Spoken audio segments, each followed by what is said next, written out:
Susunduin ko ngayon yung anak ko, nagtitraining volleyball sa Bakawan. Ganito talaga siguro kapag solo parent ka na. Kahit malaki na yung anak mo, kailangan mo pa rin bigyan ng atensyon. Okay sa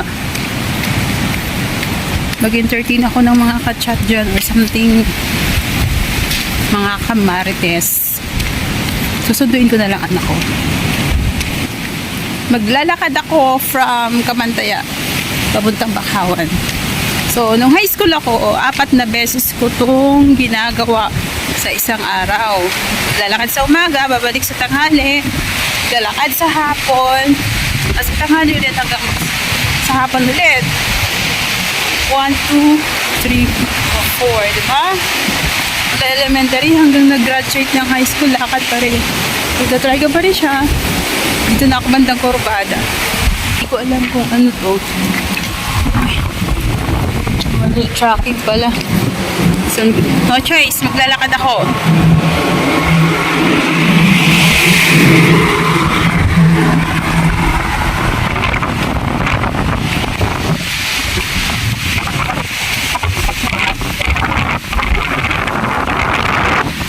Practice ng anak ko ay mag-i-start ng 6 hanggang 8 ng gabi or 9.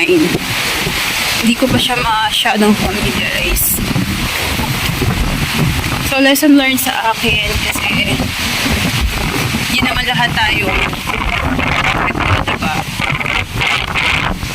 Workaholic kasi ako. Minsan, akala ko kasi malaki na yung anak ko. Kaya na niyang i-handle yung sarili niya. Kailangan ko siya mabigyan ng oras kahit gaano ako ka-busy. Kasi naibuhos ko lahat ng oras ko doon sa puso. Sorry naman anak. Tawag ka ni mama. Diba? Kahit maglakad ako, just for you. Gagawin ni mama yan. Madilim na, nandito na ako sa bandang area na malusog na. Going down papunta Bakawan. Ito yung area na medyo, alam niyo na, medyo may nagpaparamdam. Pero dead ma lang. Dito kasi kami nakaranas dati na 4 kami nun eh. Nagpa-practice kami for ground demo. Talagang na may napagdaanan kami dito na hindi namin makakalimutan. Yung dibdib ko, masyado nang nagrarambulan yung mga sa loob ng dibdib ko, pero tinitiis ko lang siya. Wala na si Batman. Ayan, malapit na ako. Thank you Lord. Nakalagpas ako dun sa area na ayaw ko maglakad mag-isa, lalo na akong gabi.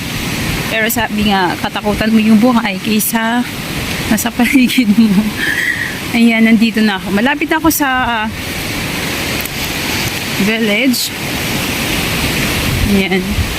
Karamihan dito nag-i-internet kasi dito lang yung area na mas malakas yung sagap na signal. Dati nandito kami kahit na mga madaling araw. Dito kami pumupunta para lang magka-internet.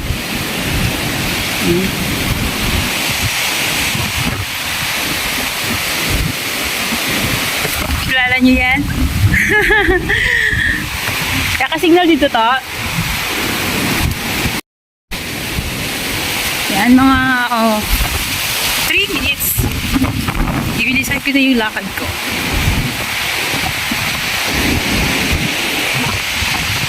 Hindi na siya nakakatakot dito. Tiis ang mama. Yung anak ko is bunso. Iniwan ko dun sa asawa ng kapatid ko. Yan. Pero hindi yun maiwan ng matagal. Pero sinasanay ko na siya para masanay na rin ako. Eto na ako. Kita niyo yung village. Yan.